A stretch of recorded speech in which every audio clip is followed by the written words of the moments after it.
Tara na, kaon na. Pagkatapos ng trabahante, kami naman yung kakain. Hindi mo tala sa kuwan, nagbayad mo daw ko sa ako ang iwan ka unti. Dako dili ko kinala magbayad kay dato kog maring o dagkog alahas. Daghan siya kwarta nasa comment section ang han siya kwarta kada adlaw kay pito na ka-link yang gi-endorse. Oh, mabayad pa lugar ko? Disqualified. Oh, disqualified kay gagmay ko. Oh, di na ko kinala magbayad dai. Kay dato kog maring.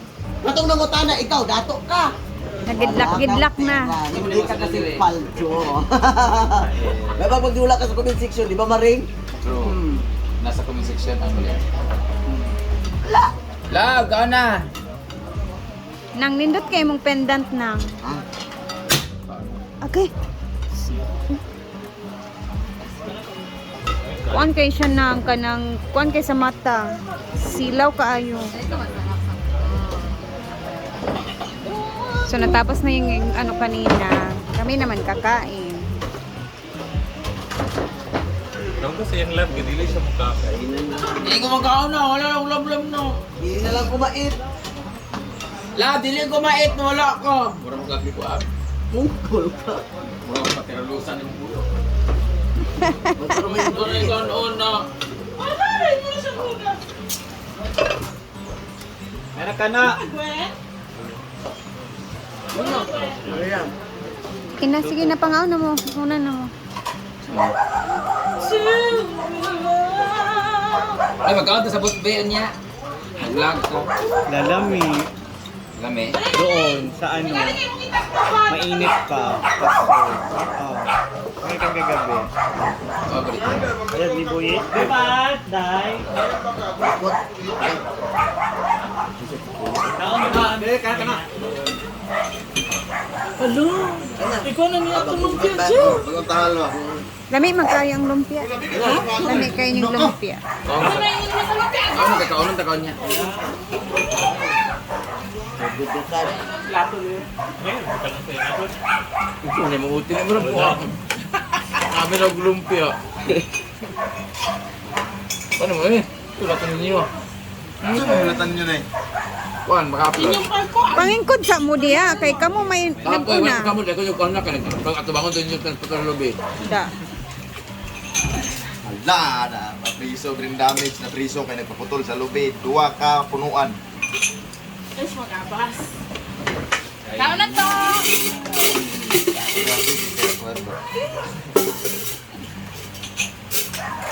Ayan na!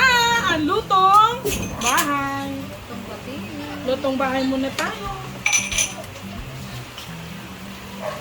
Ano mo eh? Nega pangungit diri sa ko.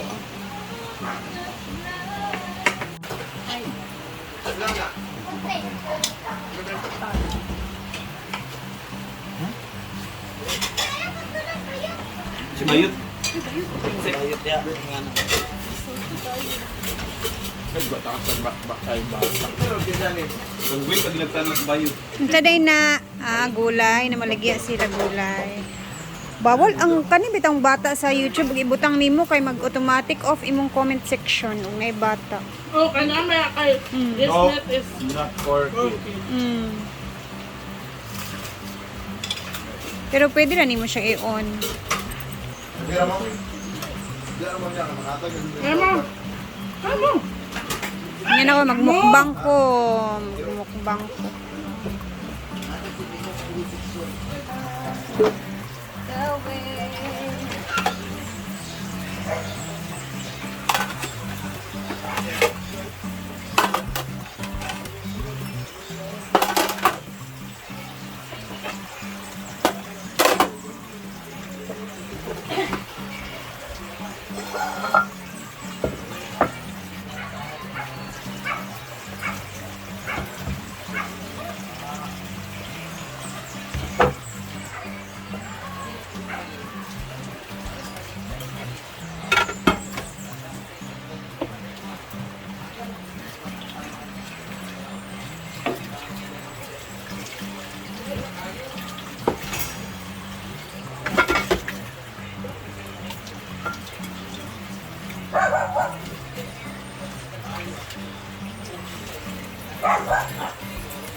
Ano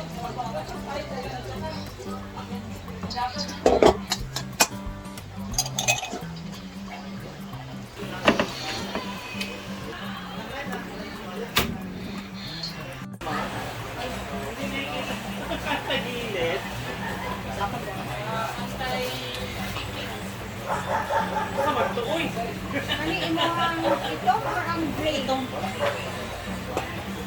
Ibuwa ka na imong gray ay ha, like isukod.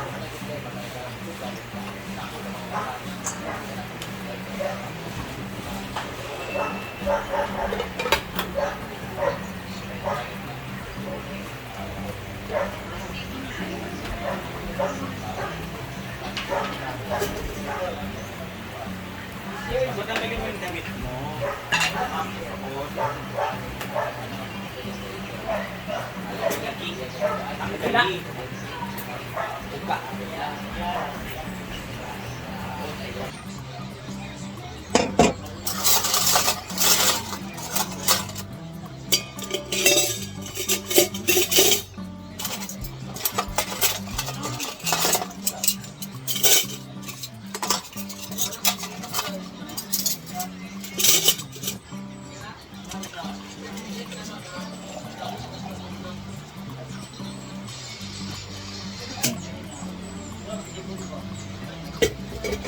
Hi! Andito si Mamay guys. Pumunta siya. Dakon ra ba tanan naa dito sa area? Ay, dagan ka ay. Wala ka naman ang dakon mo. Ang problema ni kung tanan pud mag-bail, dakon bayro no. Ang gitera. Oh, napo Diyos selosa isa. Oh, Awan, magpapansin hindi din. na magpagunit si Mumay. Oh, napo isa. Diba? O, kamo be. Eh, kung kalibang yun. Hala. Punta na lang sa bintana. Hala. Sa kwarto. Tula. Naigwad yung lubot. Ang gani. Ah, naigwad yung lubot. Wala Ay. ka, sige, sige, iwan. Guys, hapon na dito guys. I-check natin yung kinatambak nila dito. Kasi hindi ko ito napakita kanina. Konting kembot na lang at matatapos na din nila. Ay, bongga. Ayan na siya. Oh, kita nyo. Oh, diba? Konting tambak na lang ng lupa. Yung ginawa nila dito is dito sila kumuha ng tinambak nila na lupa. So, eto na lang kulang dito na parte, oh. Finally. And then, sa susunod na mga araw, ay, medyo mataas yung tubig ngayon sa pond. Ayan. Kumusta na kaya yung mga isda dito, no? Kasi medyo matagal na din kami hindi nakapag-harvest ng ano guys, ng tilapia. Siguro marami na din dito malalaki na tilapia. Ayan, ito na yung itsura. Wow, parang ang laki na parang ang laki ng gagawin ni Brenda dito na na bahay kubo ang itawag natin kasi ano man siya guys, kanang tambayan / tulugan. Siguro may mga 2 kwarto ganun. So tingnan natin kung gaano kalaki ang ipapagawa niya dito. Siguro sa mga next week magsisimula na din siya ditong magpapanday ulit. Ay, buti pa si Madam, ang dami ng pinapanday. Walang katapusang pagpanday. Ba't nandito to? So, ngayong araw, hindi na ako nagluto kasi kanina umalis ako, pumunta ako ng school. Sinundo ako ni Mark. And then, ang nangyari, syempre, may pa-meeting sa school ng anak. So, bumalik ako mga alas 3 na ng hapon. So, hindi na ako nakapagluto. Bukas na lang siguro tayo magluluto neto. Wala tayong masyadong action ngayon. And, tulungan niyo nga ako guys. Mag-suggest nga kayo kung ano yung mga sa tingin ninyo na hindi pa natin naluto na madaling gawin lang din na snack. suggest naman kayo dyan sa pwede nating maluto ng mga snacks or maybe potahe. Pero pag ulam kasi, kailangan i-timing talaga siya sa pananghilian. So, kaya snacks lagi yung aking naluluto minsan na mga pagkain. Ito, kasama ko na ulit si Jigjag. Siyempre, alas 5 na. Ay, Ginoo ko, Lord. Mauuna na kami uuwi. Wala tayong magandang video ngayong araw, ha? Pasensya na muna. Since ako kanina nagmadali talagang umalis. Ganun talaga ang life. Anyway, thank you as always, guys, for always watching. Kahit minsan ganito lang yung video na na-upload ko. Minsan nahihiya ako. Bitaw, sa totoo lang. So kasi, minsan gusto ko talaga kasi maganda talaga yung video. Ganun ba? Siyempre, may mga panahon tayong ganito. So, sana maintindihan ninyo. And ayan na, uwi na kami Jigjag ni Jason Madlos. Jason Madlos yung totoo niyang pangalan, guys. Hindi nakakain. Maganda siya, pero yung pangalan niya Jason. Bye guys, see you bukas. I hope maka-upload tayo ng maraming videos bukas. Kan mag-ingat dahil parang uulan na naman yung panahon. Bye!